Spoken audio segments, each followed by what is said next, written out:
جربت احاول افضل ماده متفجره ودي كانت النتيجه.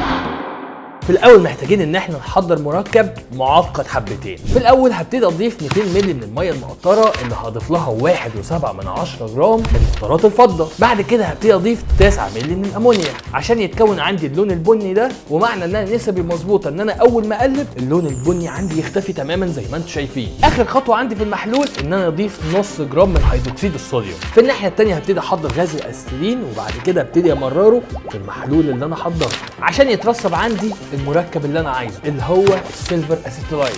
وعشان اقدر اقفش المركب ده هبتدي ان انا ارشحه عشان يكون عندي المنظر ده راصب لونه اسود. نروح نوديه ينشف لمده 24 ساعه بعد كده نختبره. وده شكل ورقه الترشيح بعد ما نشفناها لمده 24 ساعه. خلينا نختبر حته صغيره الاول. وحان لحظه الحقيقه. ايه ده؟ اختفت. لا والله للدرجه دي.